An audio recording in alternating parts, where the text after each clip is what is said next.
আশা করি ভালো আছেন। নতুন আরেকটি ভিডিওতে আপনাকে স্বাগতম। আমি মাসুদ বিসিএল ময়মনসিংহ থেকে, বাংলাদেশ থেকে। একটি ইম্পর্টেন্ট বিষয় আলোচনা করার জন্য ভিডিওটি তৈরি করা, আমার নিয়মিত ভিডিওর অংশ হিসাবে। আমার ইউটিউব চ্যানেলে যদি প্রথম এসে থাকেন, তাহলে আমি রিকোয়েস্ট করব আমার চ্যানেলটি সাবস্ক্রাইব করে রাখার জন্য, যেন পরবর্তীতে আপনি আমার কোনো ভিডিও থেকে বঞ্চিত না হন। আমরা অনেকেই বাংলাদেশ থেকে ইউটিউব ভিডিও দেখে থাকি, youtube.com ভিডিও দেখে থাকি, ইউটিউব অ্যাপ থেকে ভিডিও দেখে থাকি। ইউটিউব অ্যাপ থেকে আমরা যখন ভিডিওটি দেখি, তখন আমার নিজস্ব কোনো ইউটিউব চ্যানেল থাকে না। আমার যদি নিজস্ব একটি ইউটিউব চ্যানেল থাকে, তাহলে চ্যানেলের ভিউজ কিন্তু খুব সহজেই যার ভিডিওতে দেখতেছি তার ভিডিওতে কাউন্ট হয়ে যাবে।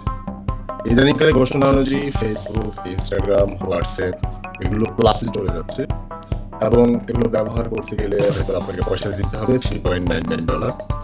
এখনো youtube.com-টি ফ্রি আছে। তো ফ্রি থাকা অবস্থাতে আপনার উচিত অবশ্যই একটি ইউটিউব চ্যানেল তৈরি করে নেওয়া।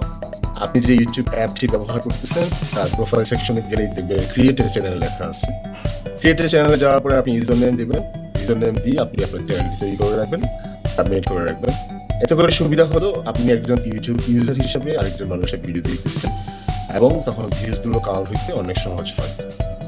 এখন যদি আপনি এটি youtube.com ভিডিও তৈরি না করেন, চ্যানেল তৈরি না করেন, তাহলে কিন্তু আপনি ভিডিও আপলোড করতে পারবেন না। আর ভিডিও আপলোড করা সম্পূর্ণ সহজ, youtube.com এর চ্যানেল তৈরি করা সম্পূর্ণ সহজ, জিমেল অ্যাকাউন্ট তৈরি করাও সম্পূর্ণ সহজ, এবং ভিডিও আপলোড করাও সম্পূর্ণ সহজ। তাহলে আপনি এই সুযোগটি কেন হারাবেন? তাই সকলের প্রতি অনুরোধ, যারা youtube.com এ ইউটিউব অ্যাপের মাধ্যমে ইউটিউব ভিডিও দেখে থাকে, তারা অবশ্যই একটি ইউটিউব চ্যানেল তৈরি করে নেবেন।